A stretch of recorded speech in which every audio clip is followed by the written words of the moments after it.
Good evening, everyone. Welcome to the regular meeting of the Board of Education for Tuesday, September 19th, 2023. I would like to start out by reminding everyone that this meeting will be live streamed. As per policy number 7, regular and special meetings of the board may be streamed live, archived, and accessed online. The board reserves at its sole discretion via motion at any meeting the right to not stream live or archive a meeting or a portion of a meeting. Further, the board reserves the right to edit any recorded portion of a meeting. I would like to call the regular meeting of the Langley Board of Education to order at 7:01 p.m. I would like to first acknowledge that the Langley School District is located on the traditional, ancestral, and unceded territories of the Matsqui, Kwantlen, Katzie, and Samiamo First Nations. We gather here tonight in an understanding of the importance of Yayistil, Skekayais working together and not Samat, let Samat, uniting ourselves with one mind, one heart, to ensure that we support and inspire all learners to reach their full potential. I'd like to first welcome everyone who is attending tonight, whether they are here in person or virtually.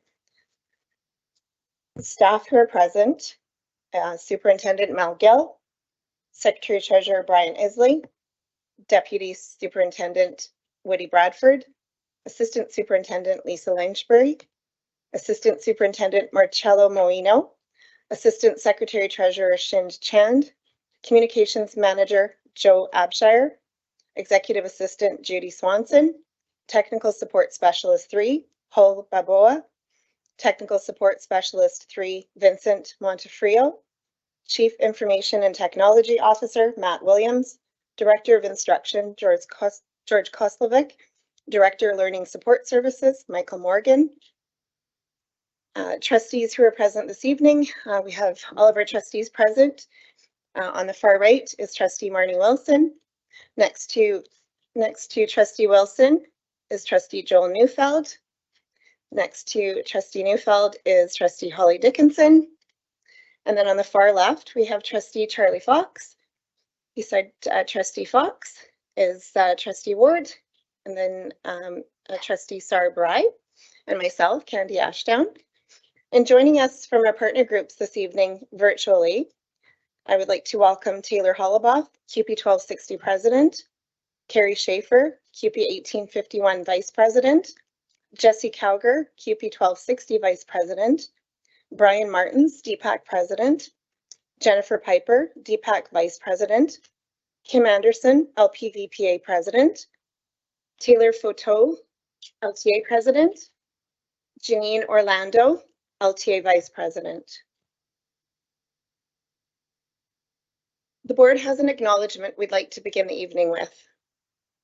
Tonight, the Board of Education and district leadership team are wearing orange shirts, as this is the last board meeting before the National Day for Truth and Reconciliation and Orange Shirt Day on September the 30th. As a district, it is important that we recognize both of these days within our schools.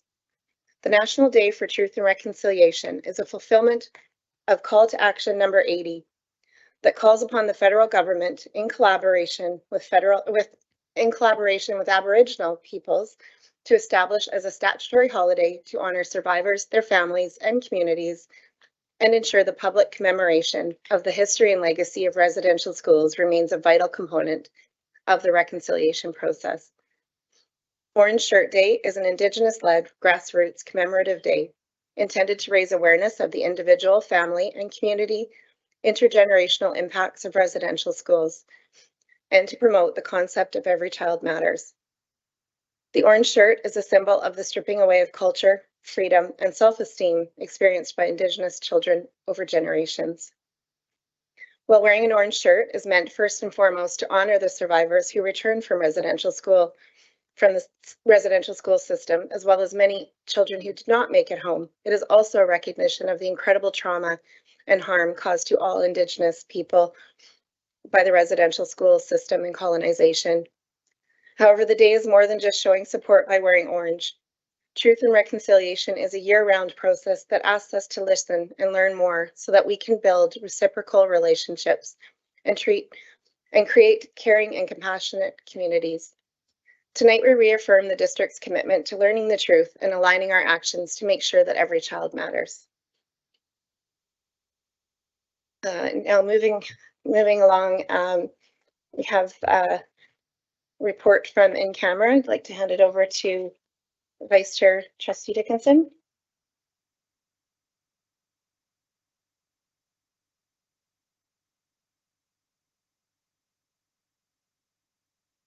Items discussed at the in-camera meeting on June 20, 2023 pertain to personnel. Items discussed at the special in-camera meeting on June 27, 2023 pertain to personnel. Items discussed at the special in-camera meeting on September 5th pertain to personnel. Items discussed at the in-camera meeting on September 5th pertain to legal, property, and personnel. And items discussed tonight at the in-camera meeting, that's September 19th, pertain to property and personnel. Thank you. Trustees, you have the consent agenda in front of you this evening. Do I have a mover for the consent agenda? Moved by Trustee Fox, seconded by Trustee Dickinson. And all, any discussion? Okay, all those in favor? Opposed? Carried unanimously.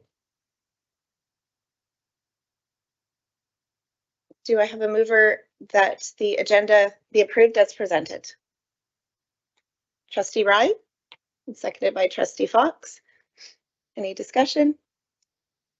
Can I have a show of hands, please, for those in favor? Carried unanimously. Great, moving along to superintendent's reports. I'm going to pass this over to Superintendent Gill. Thank you, Chair Ashdown. As I wait for the PowerPoint to be loaded, I just wanted to remind trustees of the facilitated board self-evaluation process that we've undertaken as a district, as a board. That process began this summer.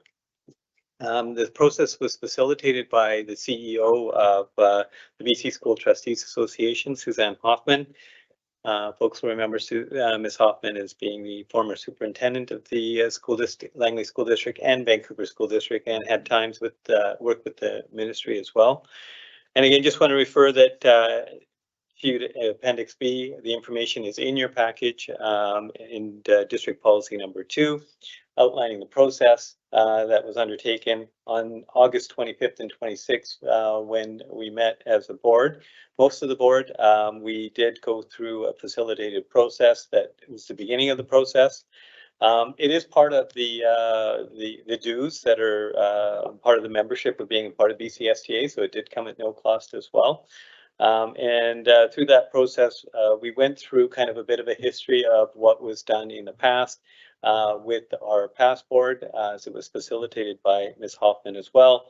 And as a board, we agreed to follow a similar process moving forward. Oops, went too far.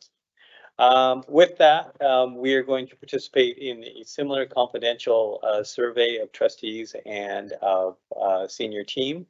The questions again will be covering off the same 4 areas, and I'll talk about what those are in a few minutes. And it is a confidential survey so that trustees are able to provide their opinions on each of those questions. The reasons for selecting the same questions was because we felt like it was an opportunity to do a bit of a comparison on where we have come as a collective board from the last survey that was done. In addition to that, it provides an opportunity to provide some feedback for us as a board, provide some kind of establish a baseline for ourselves, and allow us to work in November with Ms. Hoffman to establish goals throughout the rest of the year to help make the improvements that we want to make in order to do the work of the district as best we can. Again, just to remind trustees, the 4 areas that we'll be working on are governance, communications, community relations, vision, cultural planning, and board development and leadership. At this point, happy to take any questions regarding the process itself, regarding the evaluation process. Right. Thank you. Any trustees have any questions? Okay. Great. Can I please have a motion that the Board of Education receives the update on the facilitated board self-evaluation process for information as presented? Trustee Neufeld, Motion by trustee Newfeld, seconded by trustee Dickinson. Any comments? Questions? No? All right. All those in favor, please raise your hands. Any opposed? Carried unanimously. Thank you. Okay, back to you.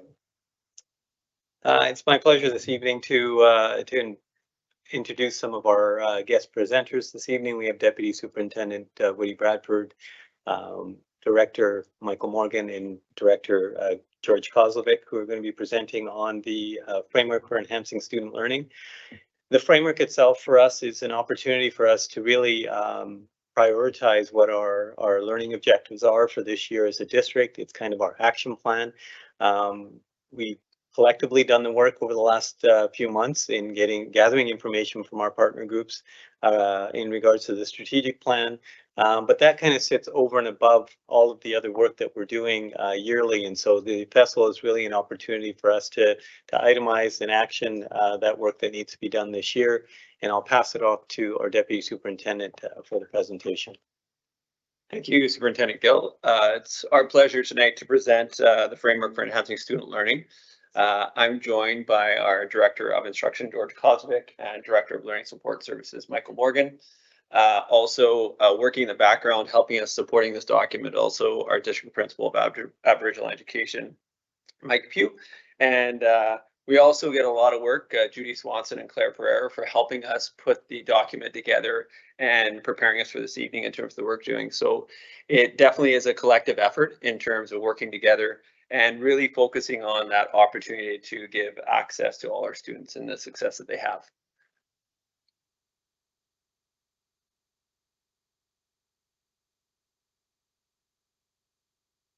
So in terms of the framework for enhancing student learning, you'll notice those are two broad statements. Those broad statements mean a lot in terms of setting us up for success as the year begins. To give trustees some context, framework for enhancing student learning is really our roadmap for the year. And it really combines the opportunity to take the present actions that we're doing and connect it to the future. When you think of the future, you may think of documents like our district strategic plan and our Aboriginal Education Enhancement Agreement. Both of those give us a long range picture in terms of the things we're doing. And our framework for enhancing student learning is the key piece to make sure that the present and future are working in alignment with each other at the systems level and then aligning with what happens at the school level. All in all, this framework for enhancing student learning is focused on student learning. And the first statement at the top there is shared commitment. When we think about learning, it is really important that we go at it in a way of consultation and collaboration. So the ministry clearly lays out for us as a district that as we utilize this document and as we look at alignment in terms of what's happening at the classroom level, the school level, and the system level, it's done through collaboration and consultation. And trustees would know last year we went through this process with our district strategic plan and also our Aboriginal Education Enhancement Agreement, consulting with partner groups and rights holders to make sure that we are collaborating in a way that we could actually design this year's learning in a productive way. The second statement speaks to the importance of commitment to learning. So accountability with evidence-informed decision-making, looking at planning and reporting, and the focus really on equity of learning for all students, having access to curriculum that they can be successful with, and us making sure that we're designing plans that are going to be able to do that. That's the intention of the enhancement agreement, is to be able to do that and stay focused on the actions that we're doing in our classrooms, in our schools, and the systems. So who are the individuals that actually operate the framework for enhancing student learning? Well, it's everyone who has those connections with kids. From the educational side to the operations side, at the systems level, we're fortunate to have 3 departments that work in conjunction and really focus on the inclusive ed piece. The Aboriginal program, along with our instructional services program and learning support services, are our system leaders to ensure that we are actually creating the vision for it to be successful through the lens of the framework for enhancing student learning. They don't do this in isolation. Their teams build capacity internally and then go into the field to support teams in the field to be successful, drilling down to that individual classroom teacher or support staff within that classroom for it to be successful. And it's a feedback loop from the classroom back up to the system level to ensure that what we're putting in the framework for enhancing student learning around actions are actually being delivered in the classroom in a way that teachers and support staff feel they have the access to resources and supports to be successful to impact student success. The document itself is set up into 3 layers that the trustees would have seen already in their package. The here's what, and that links to the data that we get from the ministry at the local level and also from the classroom level, and using that data again to make informed decisions. The now what are those actions that come out of the information that we receive from that data. So as we look at the data at the classroom, school, and systems level, then we make informed decisions in terms of the actions that we're making have impact in the classroom through research-based strategies and structures that we're utilizing. And then finally, so what? So when we actually implement those actions, what's our reflections after we've gone through the process in terms of the impact it's had on the data? What do we need to do more of? What do we need to do less of to ensure that we're having successful outcomes for all our students?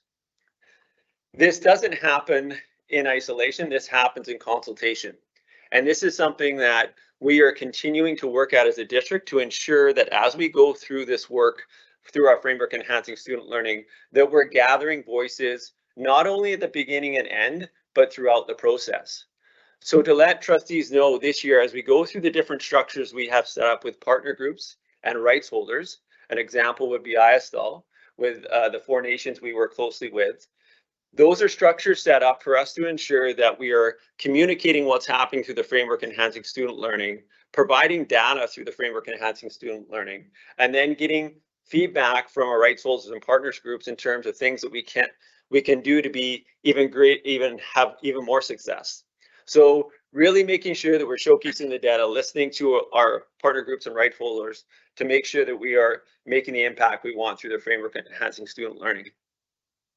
This is the continuous improvement plan that is linked to the framework enhancing student learning. This shows the roadmap of all the structures and strategies that we use that are encompassed into Ensoling Our Schools. So when we think about alignment, if you look at the one side, you see right at the top our Aboriginal Education Enhancement Agreement with our strategic plan, working together, our year plan of the FESL, our year action plans of our school plans, and then our growth plans for our principals and vice principals, and this year coming on board with our teachers along with our exempt staff. So that side really showcases the importance of those structures and the alignment. And then in the center, we take a look at Ensoling Our Schools in terms of the things that we're doing in Langley to ensure that we're being successful through the framework for enhancing student learning, with focusing on student development, intellectual, human and social, and careers, which Mr. Kozvick and Mr. Morgan will talk about this evening.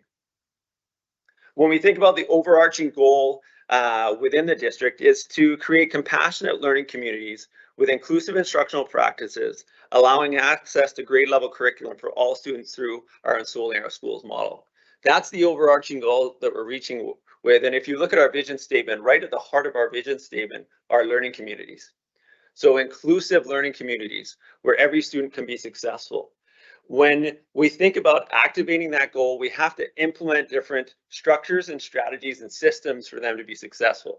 If you look at the first goal, it speaks specifically to professional learning communities, a structure we're putting in all of our schools, working with a focus on collaboration, having high-level conversations to impact students in a meaningful way. The next layer looks at looking at the systems we're putting in place so that we create compassionate and inclusive learning communities. How responsive are we in our classrooms and schools to the needs of our students, and how quickly we can adjust the personnel we have in our buildings to meet the needs of our students in a compassionate and inclusive manner. And then finally, the strategies we have in our classrooms, which are so critical for our students to be successful with their learning, is based on our teaching and learning framework in Langley. And we are in a phase now with those structures and systems and strategies to implement them in a high level way, continuing to work on building capacity from the classroom, the school, and the system level. And then an addition this year is working towards the next layer of our teaching and learning framework, the understanding of implementing a district-wide professional development on universal design for learning. This year, we're taking our teaching and learning framework, digging into it even deeper with the lens of universal design for learning. Our school leaders, our system leaders, our instructional leaders, and our teachers and our Learning support services teams, our inclusive ed teams are digging into this work this year so that as we go forth over the next few years, our classrooms we will be supported well through the universal design for learning. And with that, I'm going to pass it over to Mr. Kosmic to talk about the intellectual development. Thank you, Mr. Bradford. So I'm going to speak to literacy, specifically literacy, numeracy, and careers, as those are three of the main goals within the FESL. So I'll start with literacy. So the goal is clearly written there. Our goal in literacy is that all students will meet or exceed literacy expectations for each grade level or individual IEP or AIP goals. And over the last number of years, our literacy results do continue to improve. However, we are not at the goal where every single one of our students is meeting that goal. So we continue to work towards how we can do that. And there are many actions listed within the FESL that we're working on with literacy. I'm only speaking to a couple specifically. So one of the things we've learned around that in terms of what we can do to continue to reach towards that goal, there are kind of two specific areas where we've found some notices. So the first thing you'll see on there is the Balanced Literacy Guide. So we do have a comprehensive Balanced Literacy Guide that was created in our district a number of years ago. It is provided to every single one of our teachers as they enter the system. And it is a fantastic guide that has everything that we want teachers to know about literacy. But one of the things we've realized is that document is fairly dense, and we have a lot of new teachers coming in who are brand new, who need more support around how to teach literacy. And sort of as a brand new teacher coming in and dealing with everything in that guide is a little bit challenging. So that's piece number one, which I'll refer back to in a second. The second piece that we learned is a few years ago, you'll hear from Michael Morgan in a minute, we also learned that in the past, when we looked at literacy, learning support services and instructional services weren't necessarily working together when we were going into schools. We were both supporting literacy, but maybe not doing it in a cohesive manner. And so we've been doing some work around that. So a couple of the actions that we've realized is when it comes to the Balanced Literacy Guide and what's happening in schools is what we've realized is that all schools are trying to figure out how to improve their literacy results for their students, but they're all using different types of assessments, different types of tools, different types of resources. And so with that in mind, what Mike and I have done is we have created a K-12 district literacy team, which consists of district teachers from all our departments. So on that team, we have teachers from my department, we have speech and language pathologists, we have school psychiatrists, we have ELL teachers, we have French immersion teachers, we have Aboriginal literacy support teachers. And so one of our big actions this year is that team is working in consultation with school staff to draft an actual plan where we're going to collate and synthesize what are those key skills that we want every teacher to make sure they know that they need to do in order to help students with literacy. And more importantly, what are the assessments that we're going to use and we're going to tell schools that they should be using and that all schools are using to actually see how our kids are doing. Because one of the things we've learned is schools are using different types of assessments and maybe not totally understanding what those types of assessments are. And then once we've established that, then what are the specific and targeted interventions and resources from the district? Because what we've realized is we don't have that, and we need to be have a more cohesive plan around that we can give those brand new teachers. So when they walk into the classroom, they know this is what I can do to start a structured and solid comprehensive literacy program right from the beginning. So that is our big work for this year when it comes to literacy. Oops. Lost the numeracy slide there somewhere. What happened to numeracy? Oh, there it is. Sorry. So yes, we are doing numeracy. It's not gone. It's good. So I just want to make sure. So our goal around numeracy is very similar. It's exactly the same. We want all our students to meet or exceed numeracy expectations. Again, good results. We've had some positive gains, but again, the key is all students, and we still have work to do around that. So very similar to literacy, we have a Balanced Numeracy Guide. again, a comprehensive guide for classroom teachers when it comes to teaching numeracy. However, again, it's a very overwhelming document for some of our new teachers. And the other piece that we've learned is we tend to focus and have as a system focused so much on literacy. And most of our teachers, especially at the elementary and middle level, they come in being more literacy experts, and they're not as comfortable teaching numeracy. That's not, you know, I don't want to make that totally general, but for most teachers, that's kind of, they're more comfortable with the literacy piece. So we need to strengthen their ability to teach numeracy. So how we're approaching that is we have the guide, but we have to get more specific. So our team is developing more specific elaborations and resources and specific strategies that complement the guide that we can give teachers who maybe aren't as confident teaching numeracy as they are teaching literacy. And with that, some specific and targeted professional development for those teachers on numeracy to build their confidence in numeracy. And one of the things that we have engaged in working with our Coast Metro districts, we formed a partnership with the Lower Mainland Math Consortium, who are numeracy experts. And we have actually developed a comprehensive, currently as of right now, K-7 website that is an absolute gem for brand new teachers and even our experienced teachers, full of resources, lesson plans, ideas.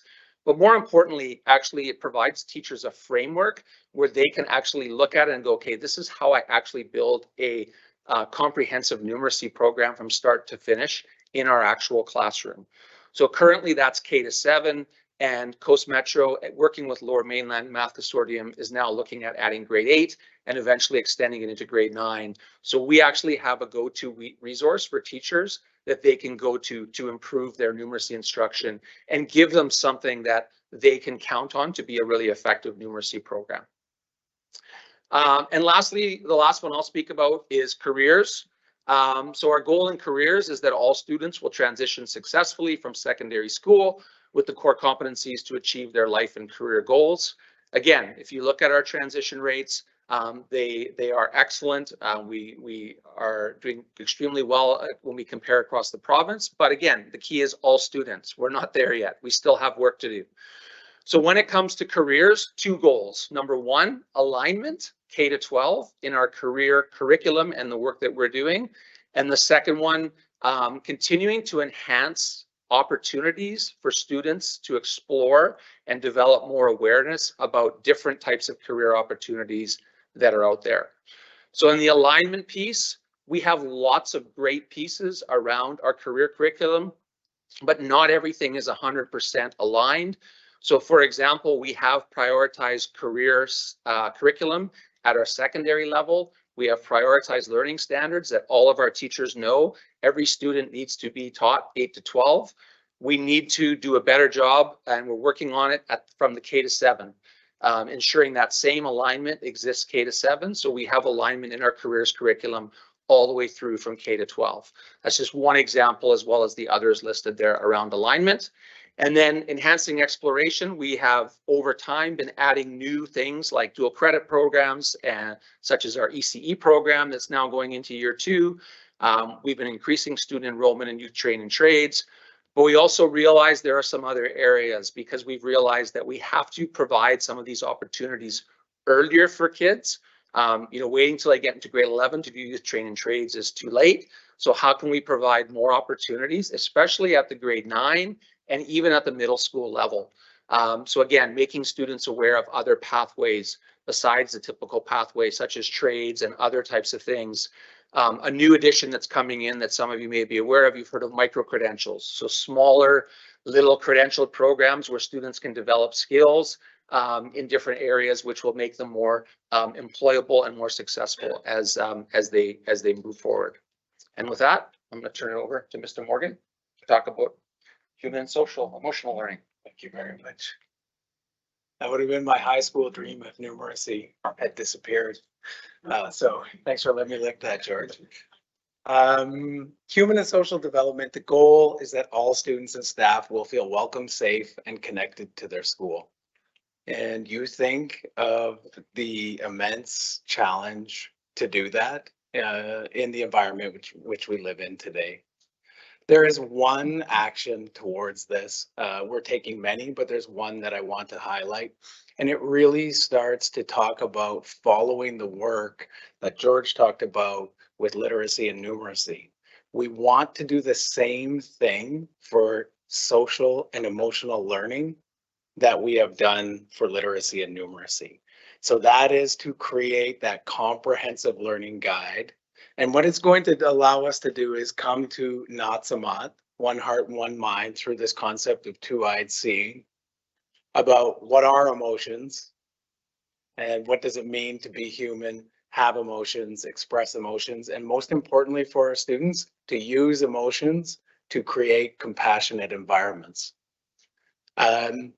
When we work together to build the literacy guide with the Aboriginal program and instructional services, what we learned is that first we have to have a common understanding of what it is we're talking about.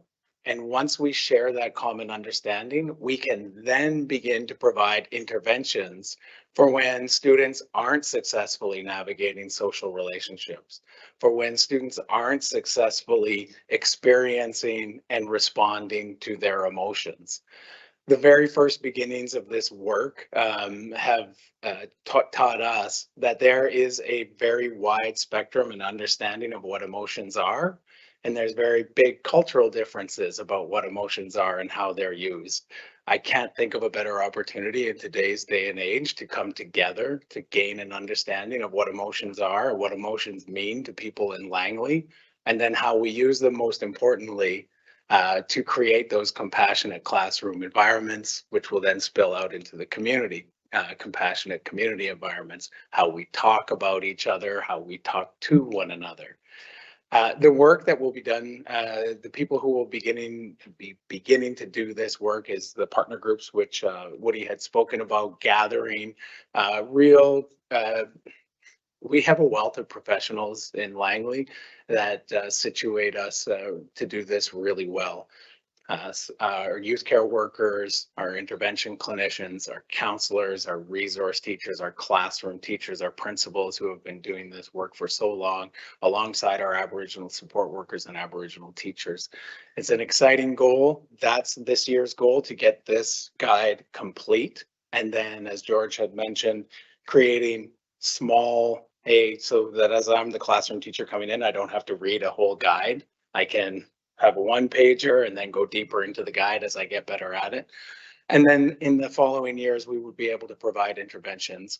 This guide will also allow us to determine what types of programming we wish to use, what types of evidence-based, both Indigenous evidence-based, again, the concept of two-eyed seeing, and evidence-based from places from elsewhere, in terms of gathering together what do emotions mean and how do we work socially together. And with that, I will hand it over to Deputy Superintendent Bradford.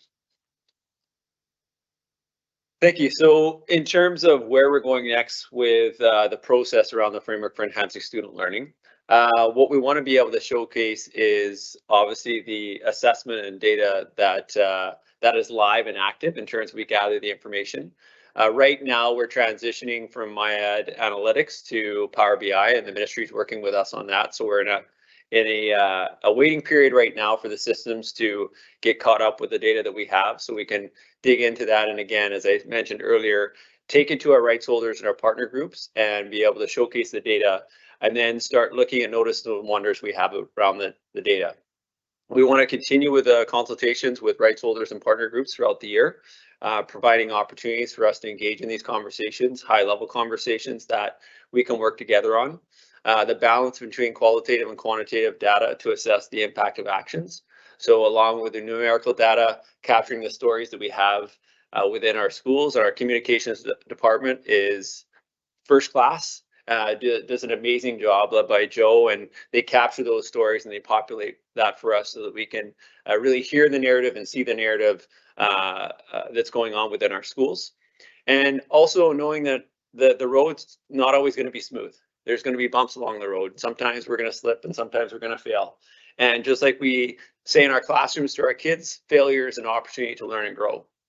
And as a system, we have to also embrace that sometimes things don't go the way we want them to go. We think an action is going to work, but it doesn't work for all our students. It may work for a few, it may work for some. And so how do we adjust to ensure that we have systems that are responsive to grow in those opportunities to support every student to be successful? And then continue the narrative of just celebrating success together. Langley holds the relationships we have with our partner groups and rights holders at the highest level. That's the most important things we do together to support students in our schools. So celebrating success together is important as we go through the year to ensure that we're focusing on the good things that we're doing for students and how we're working together to support them. And then finally, just sharing with the board and the public that we have an opportunity to continue to make sure that our FESL is a dynamic document, that it just doesn't rest now till June. It is actively being populated. Again, thanks to Jo and the work she does in the communications department, along with Mike Pugh, they have supported us by building a website, and we can populate this website with information that goes along with our FESL. It gives us an opportunity to reflect and plan and implement as the year goes along. So when you think about the stories that we're capturing, the data that we're capturing, and then this is an excellent place for our to populate our reflections throughout the year. So you will notice throughout the year at our board meetings that we will continue to showcase examples of things that are going on in our district. And the ideas for us are how those threads connect to our framework for enhancing student learning. So it's an ongoing journey collectively together. So when we get to June, there's a celebration of so many different events that have gone on through the year to support student success that again connects the present to the future through our strategic plan and our Aboriginal Enhancement Agreement. So we're excited about the year ahead in terms of what we're doing with the framework, and we're looking forward to, again, celebrating success and moving forward collectively together. Thank you, everyone. Thank you very much. Trustees, are there any questions on the presentations? Trustee Dickinson?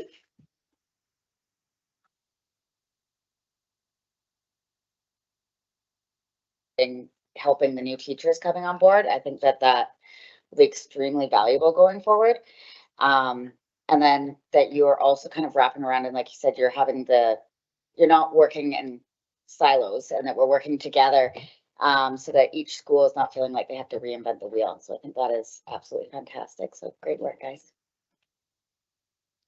Trustee Wilson?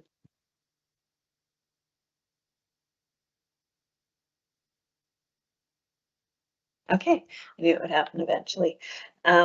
Yeah, great presentation, great work being done. I don't know if I'm kind of skipping ahead into the next thing. I don't want to steal anybody's thunder, but I was reading in the package about the youth at risk programs that happened in the summer and connecting students, allowing them to make a positive connection during the summer so that they feel better about entering the school. And I just feel like that really connects to all the stuff you've been talking about. And I was so pleased to see that. And I just wondered, like, is there a cap on that, or how many students do we allow? And, or is that just something you don't know off the top of your head? Probably should have maybe prepared.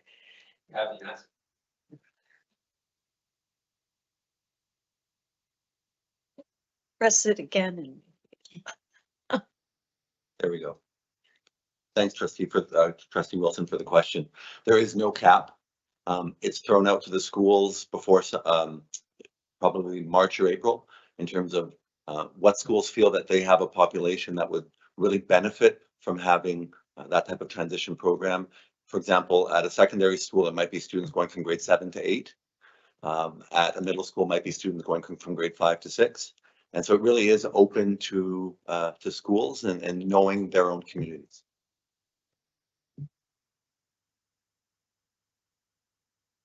That's great. Thank you so much for that. And I also just want to add that I'm really excited about the social emotional learning guide. I think that will be a great resource because our district is known for having such great in-house resources already. And I'm happy to hear the work on the FESL and that it'll be living and growing and populating and not just kind of sitting to be relooked at. So thank you all for your work.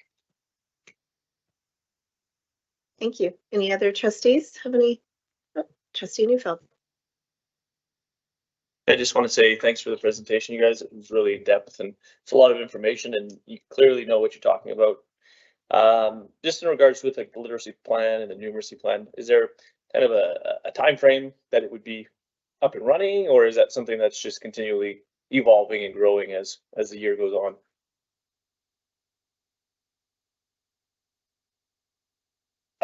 So for the literacy part that I'm referring to, that literacy team that's working on something comprehensive K-12, the goal is that will be completed and in place by the end of this year, so that we can have it ready to go for September. And then with that resources, hopefully that will then be clear for the field around that. So that's the goal, is that's a this year project. The numeracy one's a bit more ongoing. So we have the supports, the Coast Metro site is example K-7, but the goal is by the end of the year to have grade 8 on there, and then probably into next year building into the secondary.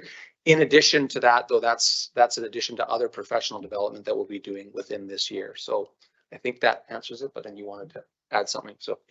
Yeah, and then what we need to do is tie in the learning support services end. And so what I talk about is, we know what we want all teachers to teach. We know what we want all students to learn. What we hope to do by next year or the year after then is to say, well, these are the evidence-based interventions that will ensure that all students will be able to do these things. So this is about, you know, closing that connection, closing that gap between instructional services and learning support services. Once we have those, all of the evidence-based interventions together, then we can really start to make sure that all students are reaching their potential. So that would what the second or third year would be, depending on how long it takes our team to gather that data and gather that evidence. Thank you. Trustee Fox. Thank you, Chair. Through you, my question, you partially answered it, was it's great to have this evolution and this development of these programs, but I wanted to hear, and I did hear in your last statement about the evidence-based element to this, because I think it's important that we don't only create it, but we actually measure it. And I don't know if there's anything you want to add on that, but you do plan to do evidence-based evaluative work and moving forward in terms of program development work. Is that correct?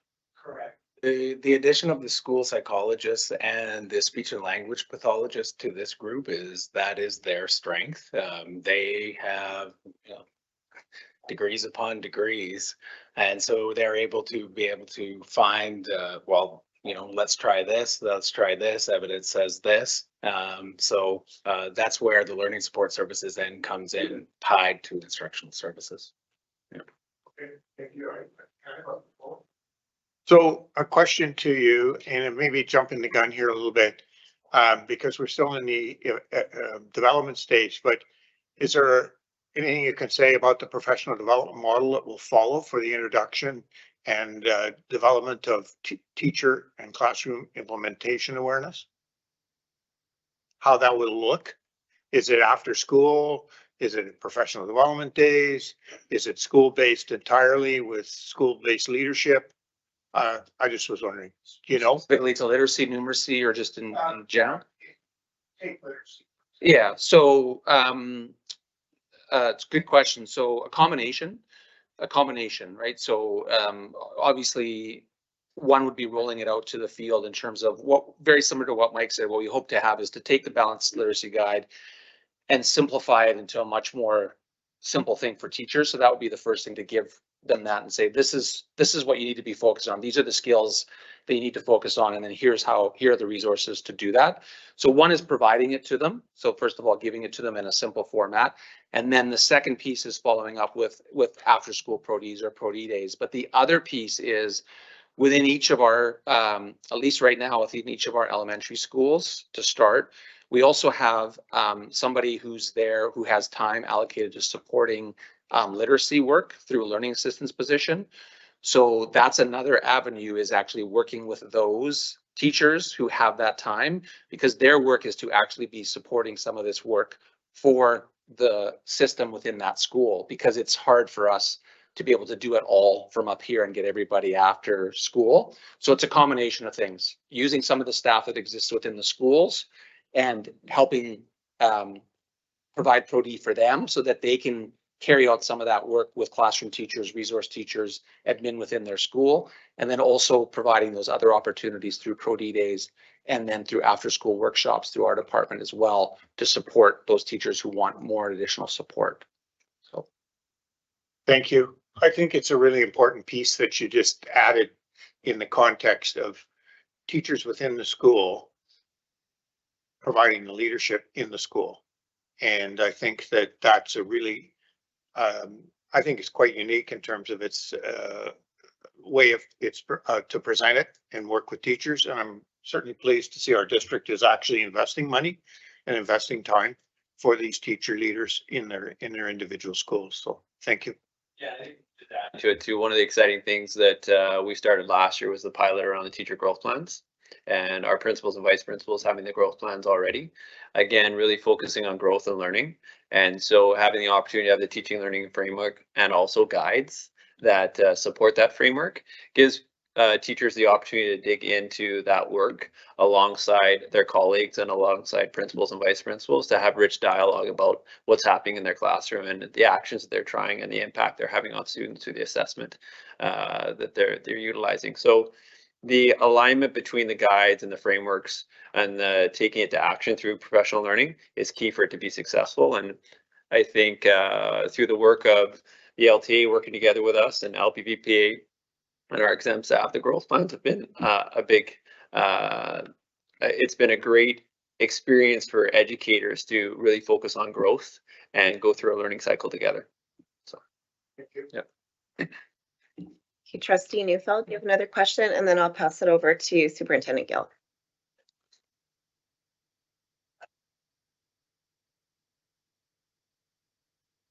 Just going back to the literacy piece, is reading recovery still the kind of used as a guide for struggling readers and those ELL? Is that something that the district is still using?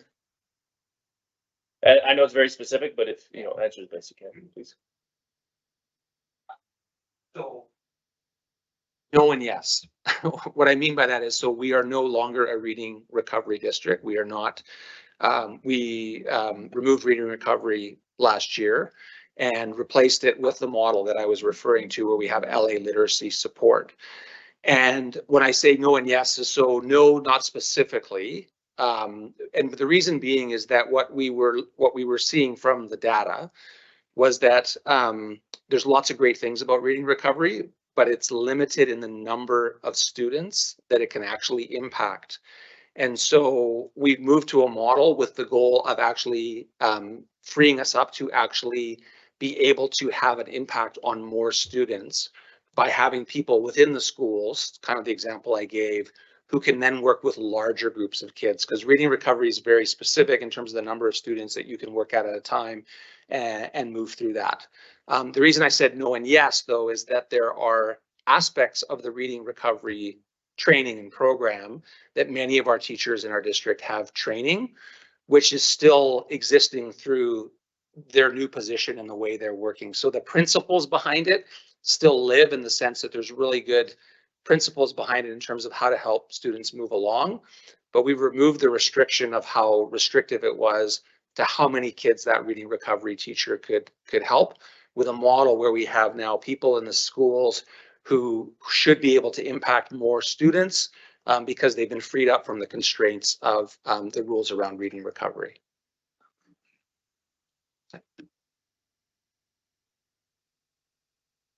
The last thing I wanted to add just is this work and you're hearing through the presentation will take time and patience. And I think we will continue to stay the course. As we walked together in our planning with our strategic plan, we talked about consistency. And this is the reason for the consistency, because we haven't deviated from what we wanted to do as a district collectively, which is focusing on literacy, numeracy, social and emotional well-being, and of course careers, and focusing on those skills and make sure that we're focusing on all learners and utilizing practice that is proven and constantly looking at the way we can do things better.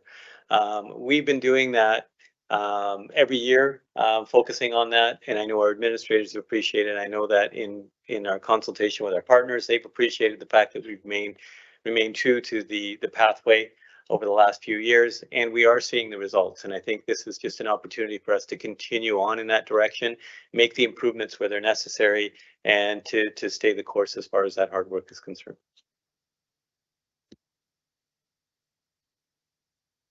Thank you. Seeing no other trustees requesting to speak, do I have a mover for the recommended motion that the Board of Education approves the framework for enhancing student learning 2023 to 2024 as presented? Moved by trustee Ward, seconded by trustee Fox. Any discussion on the motion? Nope.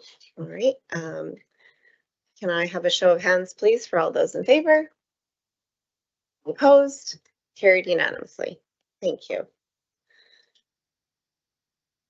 Moving along to school startup. Superintendent Gill.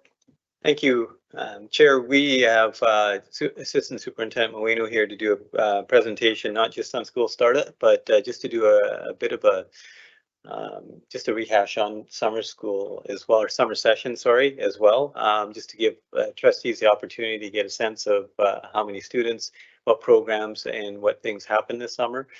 In addition to that, he'll touch on quickly just how things have gone in the first couple of weeks of school, and have an opportunity for trustees to have questions. So I'll pass it over to you, Assistant Superintendent.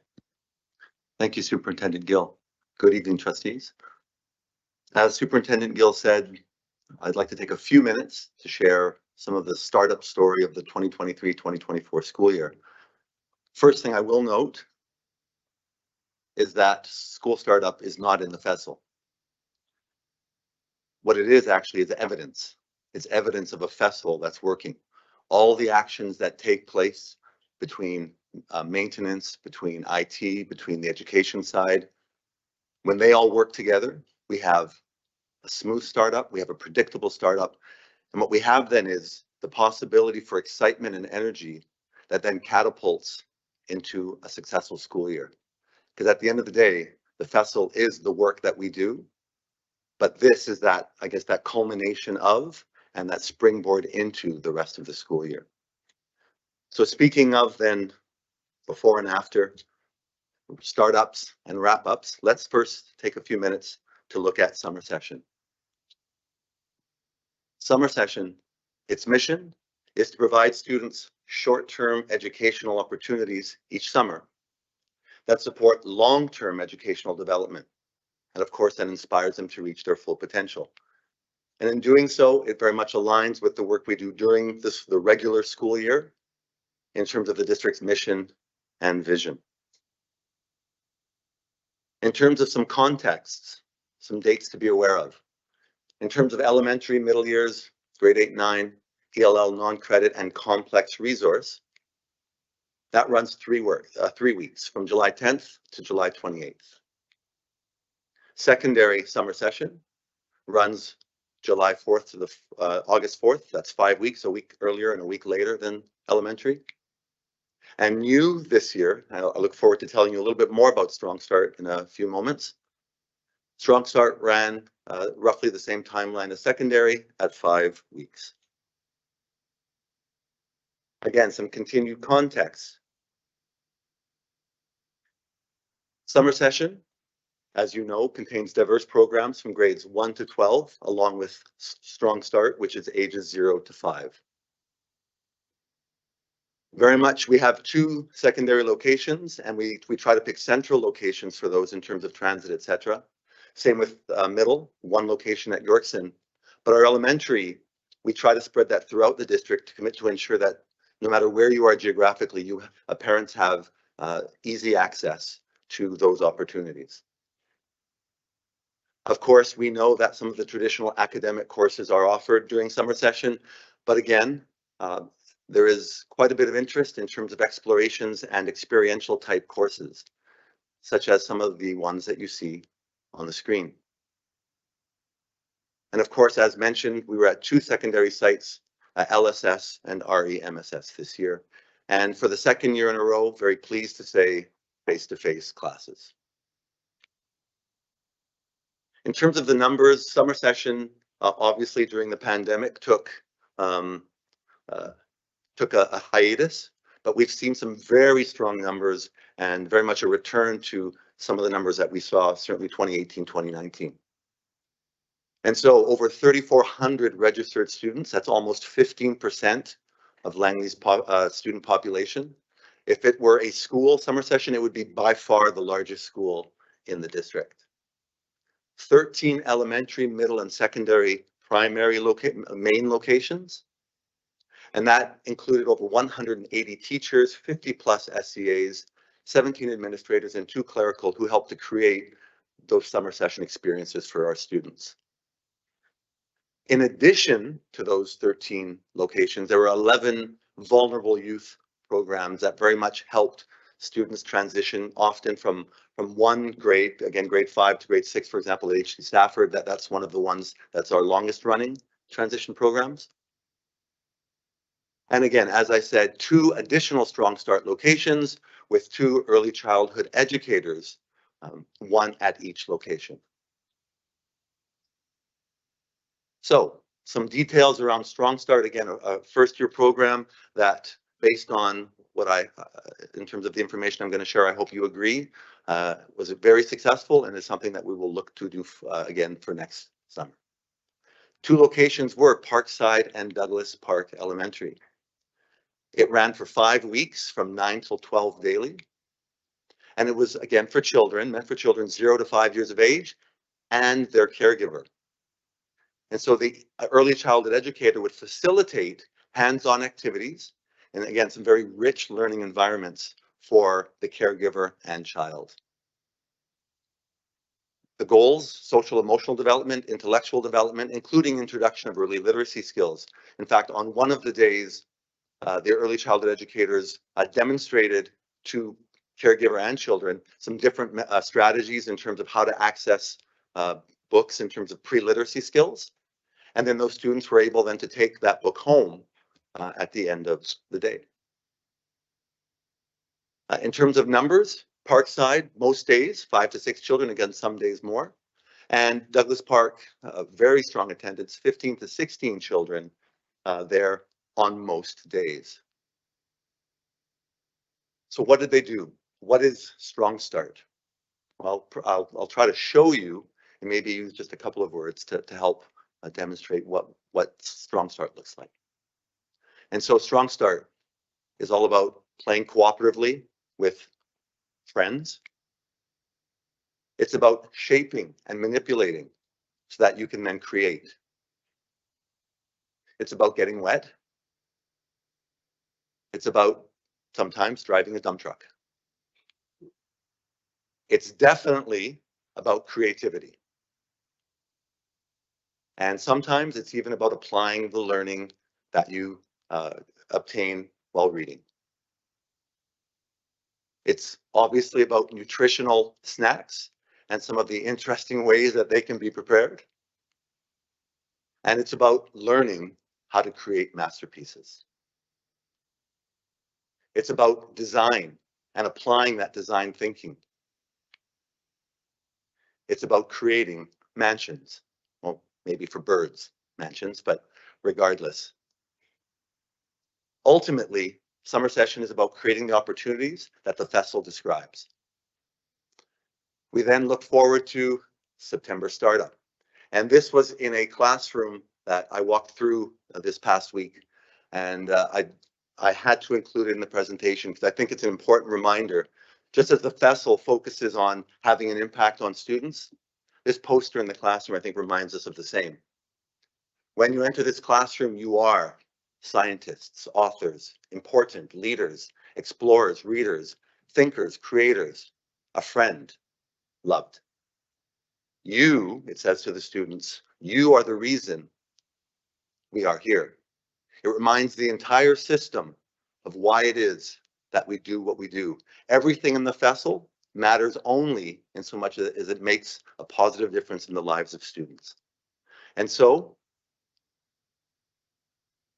a little bit on startup. So as we go through some of the adult stuff, the stuff that's behind the scenes, again, please remember the outcome. The most important part is what impact does it have on students. This summer at a conference, the ministry was able to present and shared some of its priorities. Those priorities include affordability, equity, and economic fairness. And we're going to see that manifest itself in terms of the Feeding Futures Fund. A priority is truth and reconciliation in terms of how we relate with our Indigenous partners. It's about childcare and expanding spaces. The ministry would also like schools to focus on well-being and mental health of all learners in the system, adults and students. And the ministry is also very much focusing on teacher and staff recruitment, as well as, you'll see on the right, the reporting order, which is coming into implementation this year. In terms of the district and taking those ministry goals, one example is a slide that Superintendent Gill, bless you, Superintendent Gill presented to administrators earlier this year.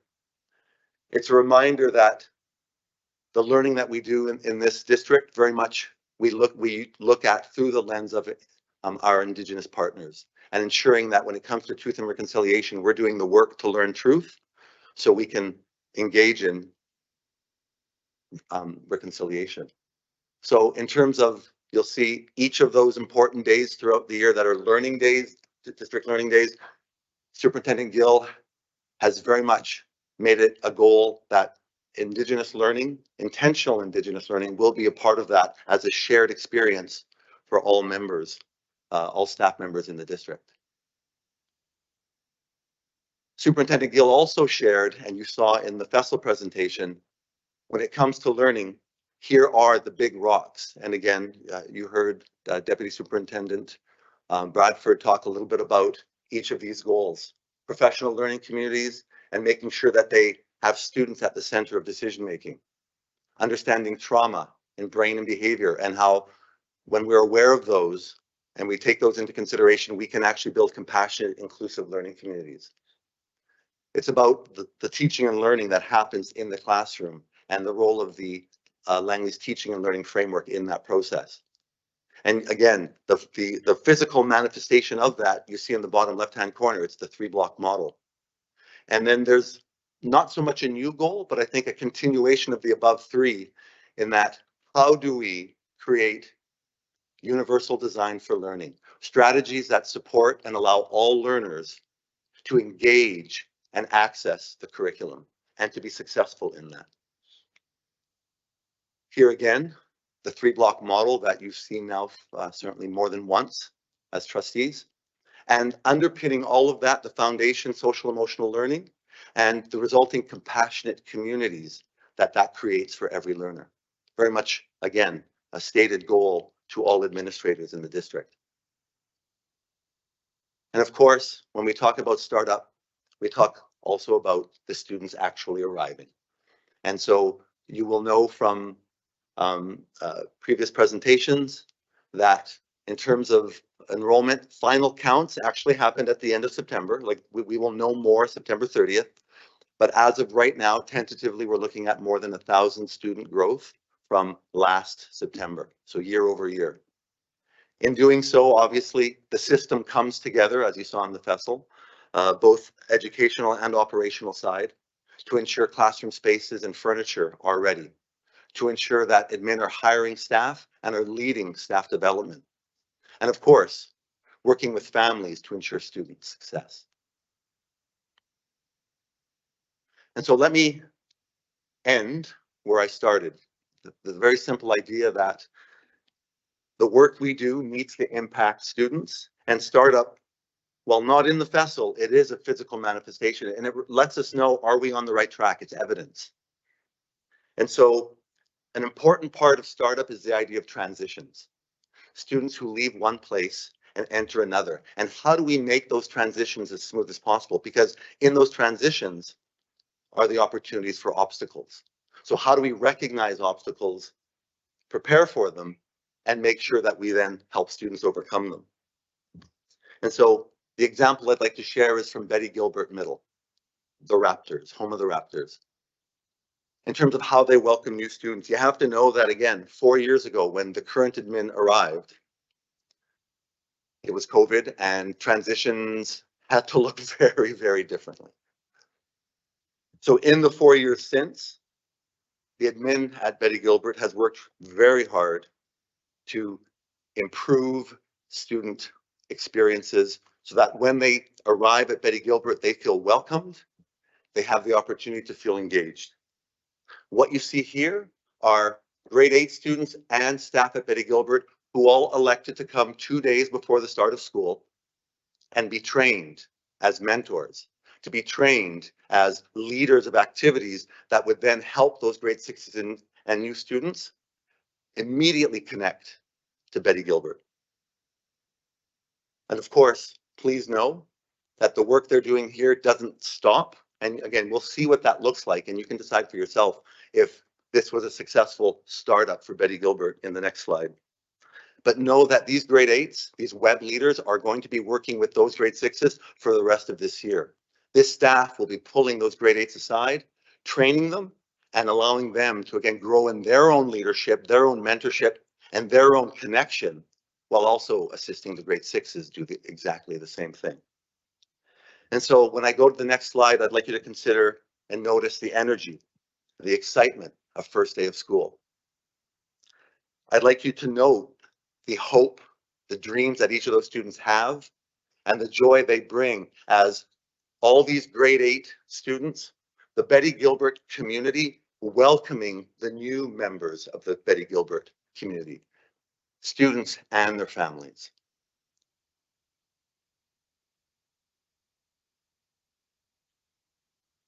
Play. Oh. Can you press play on the video? Creating anticipation.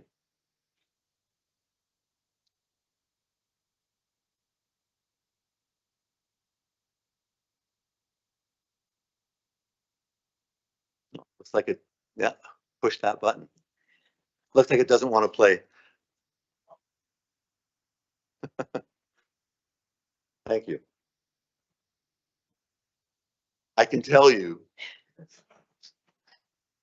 if you can close your eyes for a moment, as the doors to Betty Gilbert open, all of these students and their families move forward. And what they got are the web leaders, the grade 8s, standing on the side, surrounding them as they came in, almost in an archway, and giving them a standing ovation. And you can hear the buzz, the excitement. This is the first day of school, and you can tell it's going to be the start of the best year ever. And that is what startup is all about, right?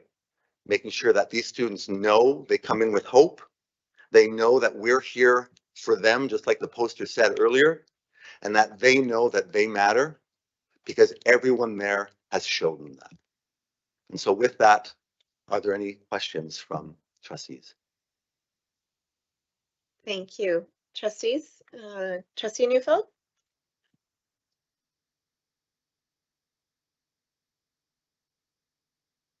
Twice. There you go. I don't have to watch the video to tell that it was exciting. I can tell by the way you're talking about it. So thank you, and thank you for the presentation.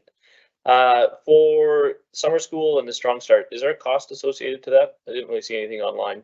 So for students that are already enrolled with SD35 and with students that are outside of the catchment or of SD35. Okay. Awesome. Thank you. Trustee Wilson?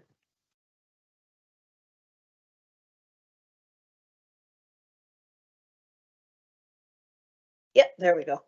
Okay, I noticed, yeah, I really love the Strong Start, and I heard you talk about the ECEs, and I'm just wondering, I saw when you showed the slide that had the ministry's priorities, that priority 1 talked about affordability and economics and stuff, and then I think number 3 was childcare.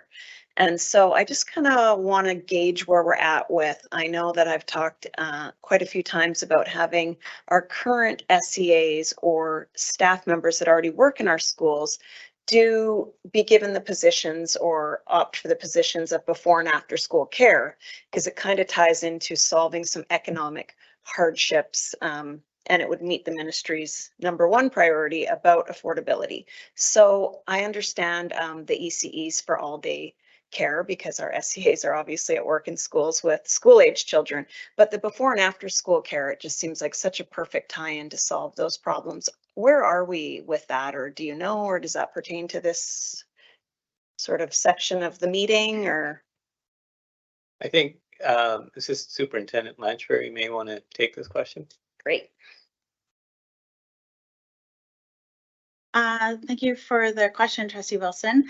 Our district principal, Kim Anderson, has been working very hard on expanding the programs, the childcare programs, to before and after care beyond third-party rentals. So we do have third-party rentals who come in and rent spaces and have their own childcare, and they have their own staff that's outside of school district 35 staff.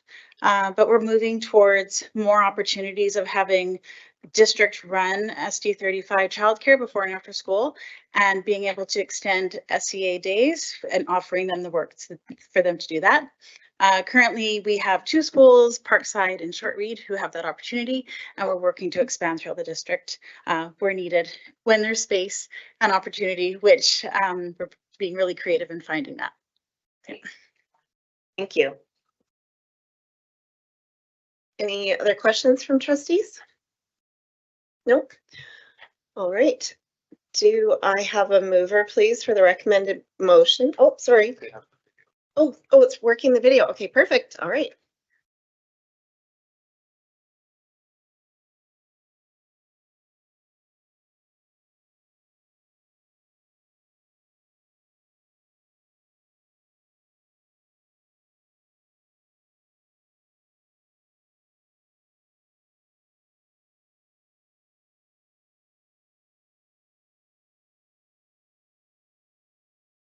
All right. Okay.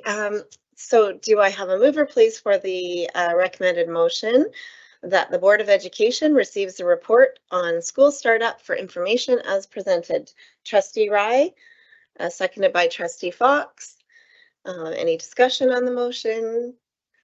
No, I see no speakers on the motion. So all those in favor, please raise your hands. Opposed? Carried unanimously. Thank you.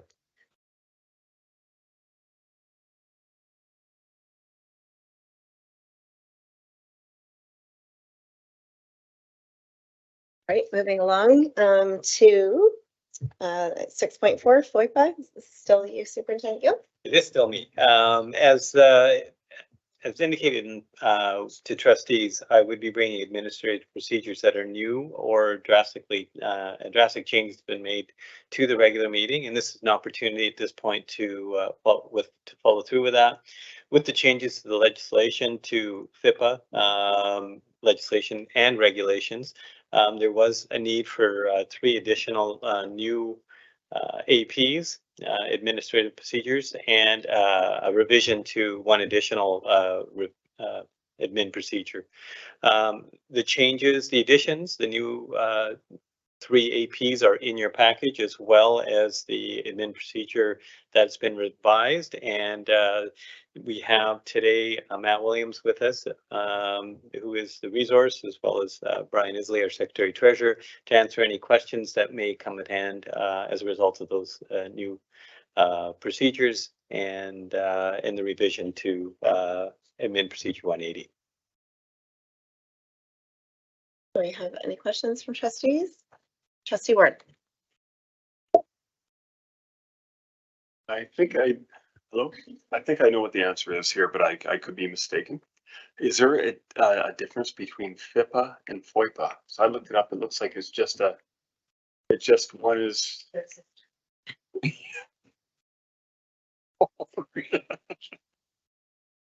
It's same thing. That's what I thought. Okay, so in our documents, it should be standard, I guess. Okay, if it's the same thing. Okay, thanks. Just for the folks at home, yeah, they are the same thing. Thank you, Ms. Williams. Trustee Wilson.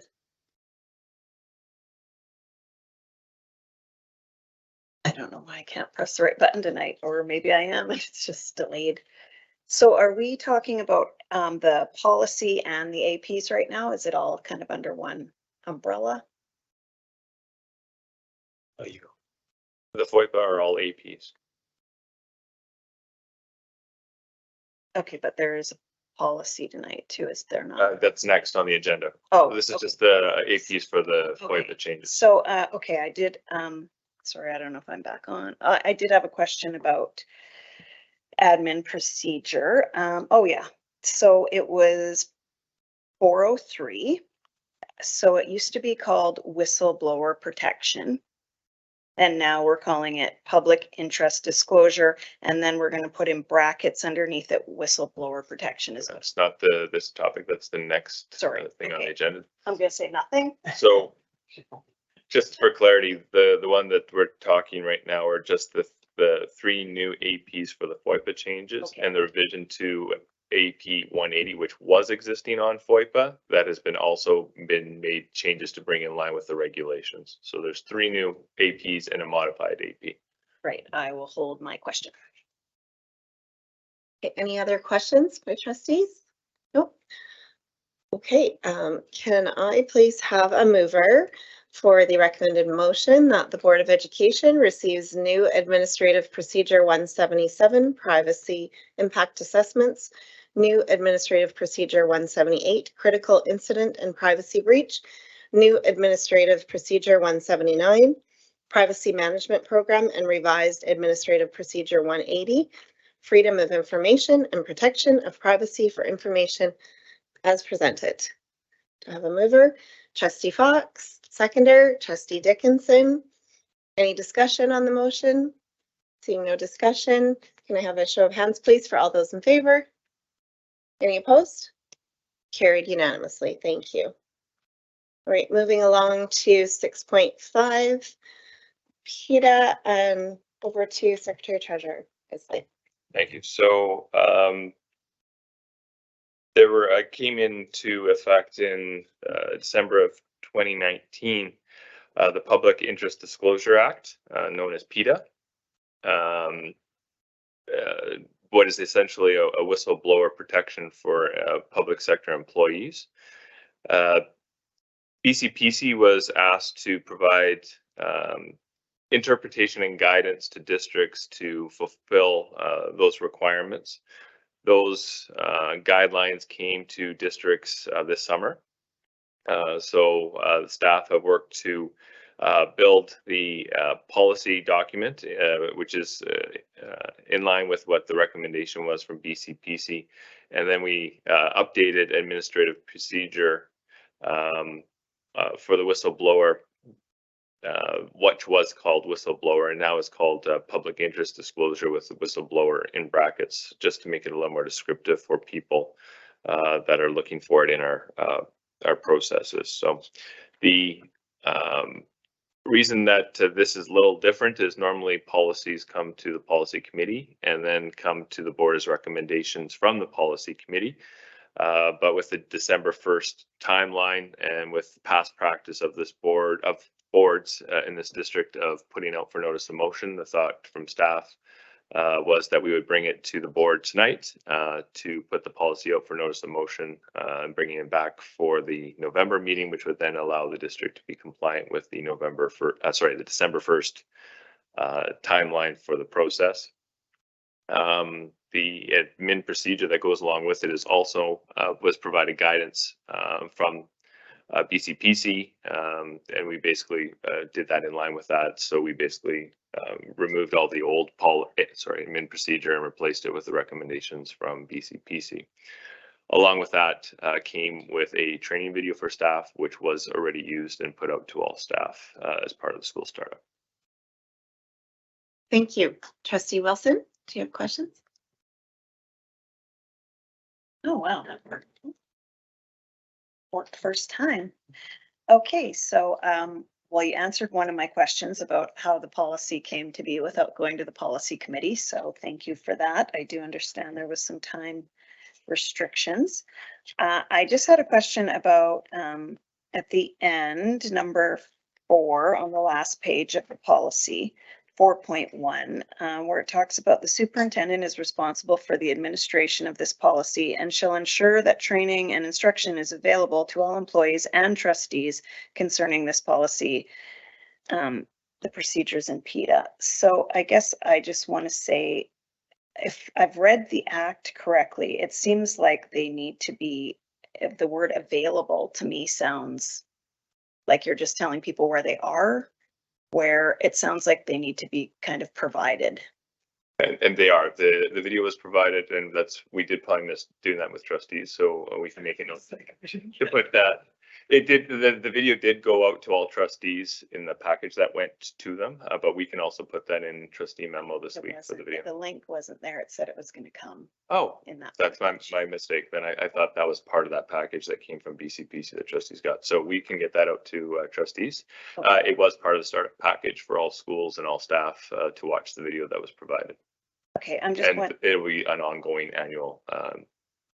That's perfect. So I guess my question is then, with the policy not being able to really have any, if we were to sort of think about it over the 2 months that it goes out and then we wanted to change it at all, we would have to then put it out for 60 days again, so we wouldn't be compliant. So I'm just wondering if that wording of making the instruction available instead of provided shouldn't be changed. Because to conform with the act, I believe we'd have to provide it, but maybe there's someone that can give clarity on that. This is the exact wording that was recommended by BCPC. I know, I saw that, but I just thought maybe they missed it. Sometimes, you know, these things get missed, but if everybody feels that it's good, it just seems available is not as what the act was stating. Making something available and providing something are kind of different, but if everybody's happy with that, then I'm just glad to point it out, and knowing that we will be provided with it shortly, and that all staff have already been provided with it. That's great. So that was all I had about the policy. Does anybody else want to talk before I go on to the AP? Okay, so I noticed that we did change the whistleblower protection, administrative 403, procedure 403. But we kept it in brackets underneath. I wondered why we did that, because I thought that it seemed like to follow the act, we should call it the public interest disclosure, but you've explained that just for more clarity. So I think that that would probably work with people. I did notice we changed pretty much every single word almost. So it seemed almost like it was a new one instead of a revised one. But my questions were, in the disclosure form that we're going to attach as an appendix, in the link that we're sending, we call it Administrative Procedure 403 Whistleblower Protection, but we should probably call it, it's called with the disclosure form.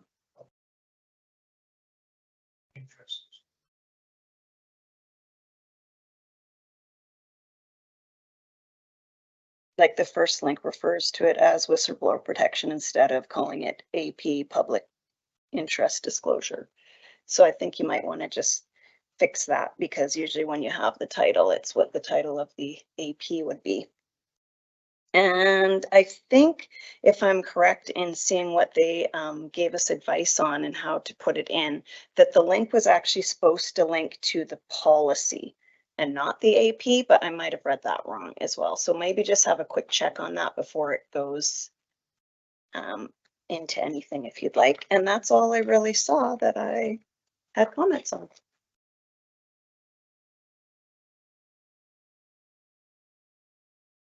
Any other trustees have any questions?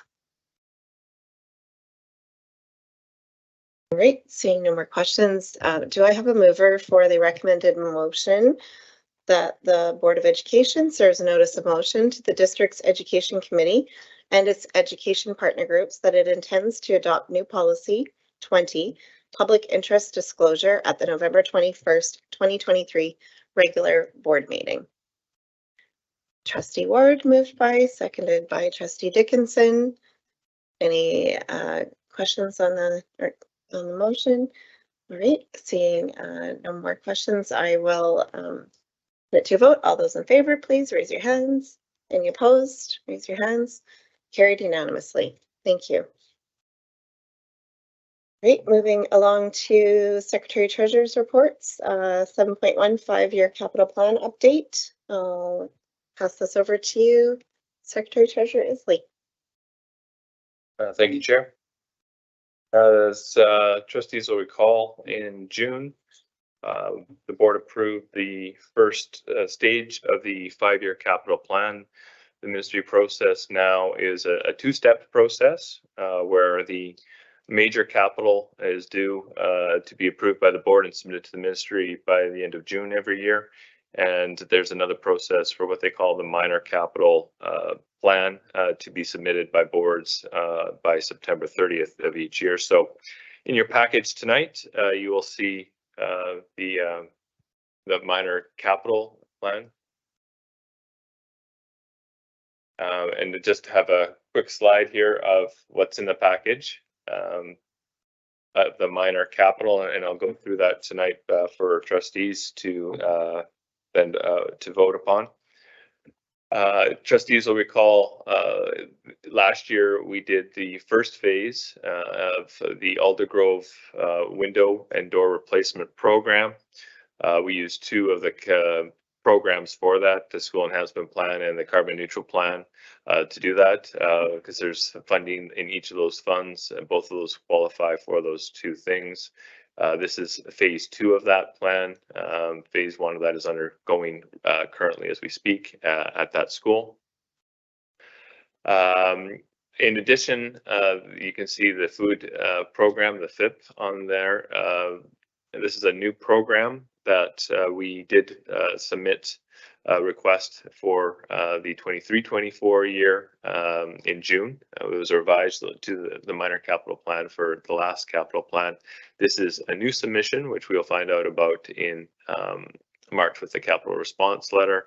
These are programs at schools to expand the food programs to go along with the Feeding Our Futures Fund that was announced by the ministry just recently. So we've put out to our schools a survey to some of the needs and have evaluated those and come back with some of the projects we think we can accomplish through that. The total of the projects is 100,000, which is what we are allowed to submit. And it's at the schools of DW Poppy, Fine Arts, RE Mountain, Douglas Park, and Noel Booth, as well as Wicks Brown. And the biggest ones are those that need appliances and places to expand the ability to provide food service for our students. In addition, we're allowed to submit for 3 universal accessible playgrounds. We do that based on the assessments of those playgrounds by our facilities department. So we've put in for Noel Booth, Simons, and Glenwood. There's no dollar amount for those, as those are given to us based on a predetermined amount by the ministry once they announce those.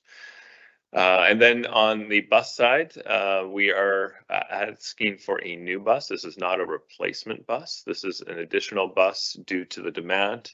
So we're asking for another wheelchair accessible bus, just as that has grown in demand and need over the number of years. So this is a request for an additional bus, and we don't qualify for any replacement buses for the next cycle. So that's the plan in front of trustees, and I'd be happy to answer any questions. Any questions, trustees? No? No questions. Okay. All right. Do I have a mover, please, for the recommended motion that in accordance with provisions under section 142 of the School Act, section 142(4) of the School Act, the Board of Education of School District Number 35 Langley hereby approves the proposed 5-year capital plan minor capital programs for 2024-2025 as provided on the attached minor 5-year capital plan. Trustee Rye, seconded by Trustee Neufeld. Any discussion on the motion? Seeing no discussion, can I have a show of hands? All those in favor, please. Any opposed? Carried unanimously. Thank you. Okay, moving along now to Audit Committee, and we have several motions before us tonight, recommended motions. And Trustee Fox, did you have anything you wanted to say before we start working on through these motions? Thank you, Chair.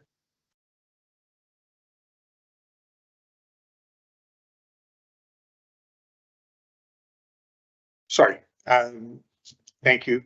The Audit Committee, which is Trustee Wilson, Trustee Ward, myself, senior management, met with the auditors. KPMG had a very good meeting with them. That included a meeting with just the three of us and the auditors. And I think it's fair to say that we had a very clean audit. Thank you to our senior management team, Shind and his team, for leading that. And I think that it's fair to say that they were very pleased with the cooperative nature of our staff and with the work that our staff does on a year-to-year basis in terms of managing the books and managing the money that we get from the ministry and other sources. So the following motions come as a result of that meeting, and I'm pleased to present them on behalf of the Audit Committee. Do you want me to start? Thank you. Yes, for sure. Okay, this is fun, folks. Just tighten your seatbelts, and we're in for a ride here for the next few minutes. So motion number 8.1 is the approval of the audited 2023 financial statements, that the Board of Education of School District number 35 Langley approves the 2022-2023 audited financial statements and request staff to submit them to the Ministry of Education and Childcare. I so move. Do I have a seconder? Trustee Wilson? Any questions on the motion? No? All right. Can I have a show of hands, please? All those in favor? Any opposed? Carried unanimously. On to 8.2. Motion 8.2, financial statement discussion and analysis.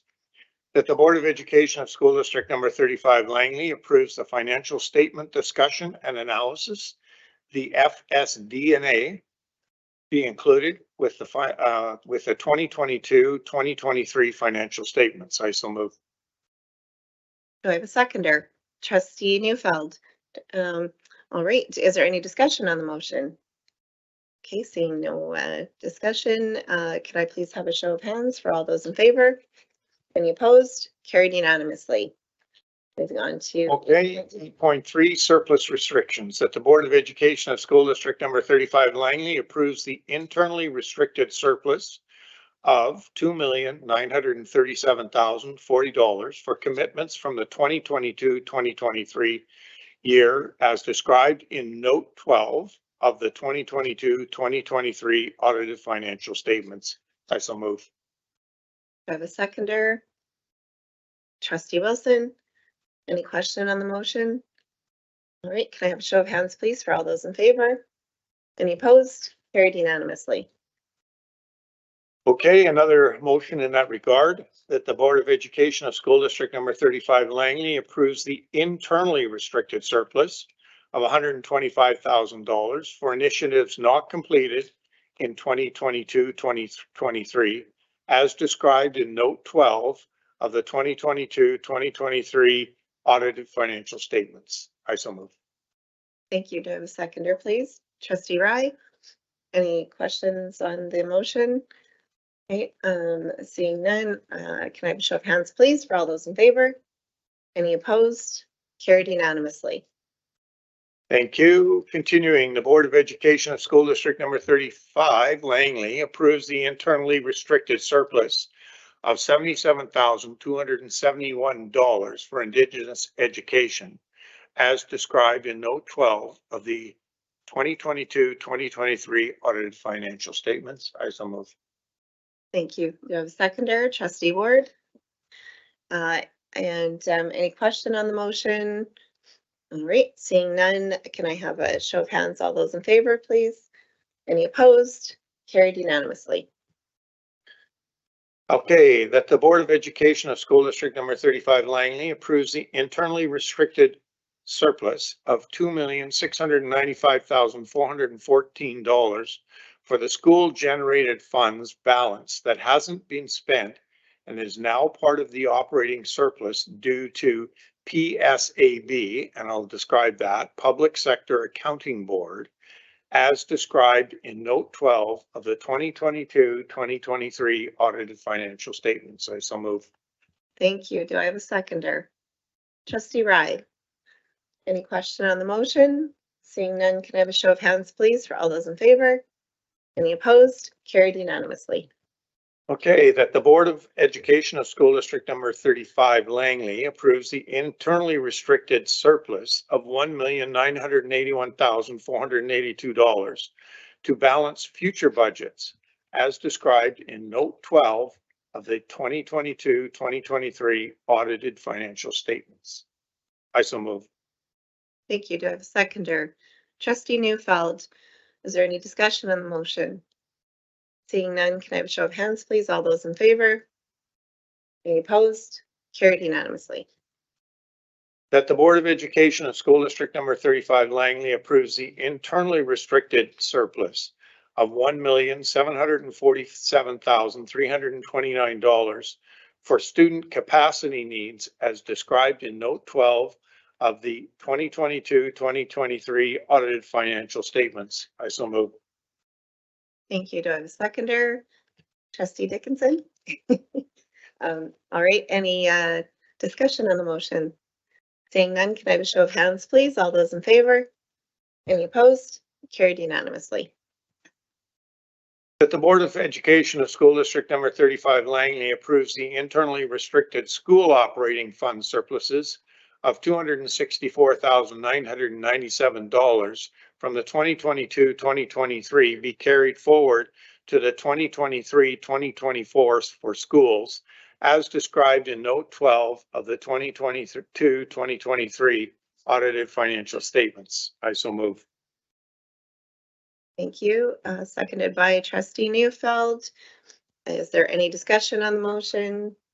Seeing none, can I have a show of hands? All those in favor, please? Any opposed? Carried unanimously. That the Board of Education of School District number 35 Langley approves the internally restricted surplus of $270,000 for classroom furniture as described in note 12 of the 2022-2023 audited financial statements. I so move. Thank you. Do I have a seconder? Trustee Wilson? Any discussion on the motion? No. Can I have a show of hands, please? All those in favor? Any opposed? Carried unanimously. That the Board of Education of School District number 35 Langley approves the internally restricted surplus of $350,000 for projector replacements as described in note 12 of the 2022-2023 audited financial statements. I so move. Thank you. Do I have a seconder? Trustee Wilson? Any discussion on the motion? No. Seeing none, can I have a show of hands, please? All those in favor? Any opposed? Carried unanimously. That the Board of Education of School District number 35 Langley approves the restricted surplus of $30,919 for future capital contributions as described in note 12 of the 2022-2023 audited financial statements. I so move. Thank you. Do I have a seconder? Trustee Rye? Any discussion on the motion? Can I have a show of hands? All those in favor, please? Any opposed? Carried unanimously. Thank you, Trustee Fox. We have one more, 8.4. Interfund transfers. That the Board of Education of School District number 35 Langley approves the transfer of $109,461 from the Special Purpose Fund and $7,307,635 from the Operating Fund to the Capital Fund as described in note 13 of the 2022-2023 audited financial statements. I so move. Thank you. Do I have a seconder, please? Trustee Neufeld. Any discussion on the motion? No, seeing no discussion. Can I have a show of hands, please? All those in favor? Any opposed? Carried unanimously. Thank you. Just in closing, if I could say, once again, thank you to our team, but I think that through the work of the team and staff as a whole, we're in a pretty positive financial state. So thank you. And KPMG acknowledges that as well, our auditors. Thank you. Thank you so much. All right, moving along to new business. We didn't have any new business added to the agenda, so I believe that we are now moving on to trustee comments. So I will start at my far right with trustee Wilson and move along towards this way. Great, thank you so much. Thank you for all the staff and all your time at tonight's meeting. I just want to recognize National Day for Truth and Reconciliation, Saturday, September 30th. Please spend time recognizing the tragic legacy of the Canadian Indian residential school system and its impacts on families and survivors of those institutions. The more we educate ourselves, the more authentic our journey to reconciliation becomes. I also want to make mention of the great work our SOGI leads are doing, making our schools inclusive places, and all of the SOGI inclusive education going on in our classrooms, helping students understand and respect differences, and creating schools that are free from discrimination, bullying, harassment, intimidation, and violence. We support our staff in helping embrace diversity and promote understanding. We have no space for hate. Thank you, everybody.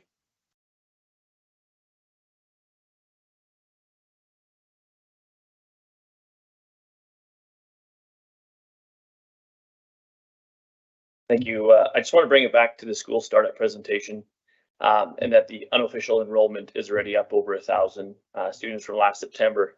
Again, thank you for the presentation. As an individual living in Langley, I see the growth that is occurring and the new developments that are being approved.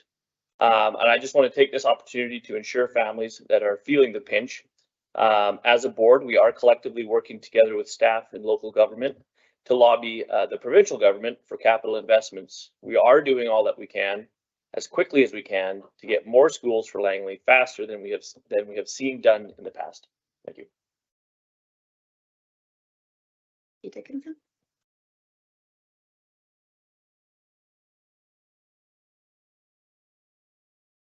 Right. Thank you very much. I want to echo what Trustee Neufeld just said. I appreciate all the hard work that has been done by the staff all across the district in the startup of the year. I know it's been incredibly difficult with the huge influx of numbers, and I am very happy with the work that the district staff is doing to try to get new schools up and running. So thank you to everybody for your hard work. It's not an easy task, and doing startup is not an easy task. So well done to everybody. Thank you. Yeah. Okay. Don't speak that often. So, anyway, just to make it short, I'm totally in support of what Holly, Joel, and Marnie said. Thank you for all you guys' hard work. It was a great presentation today. I really enjoyed it, and yeah, and have a good night.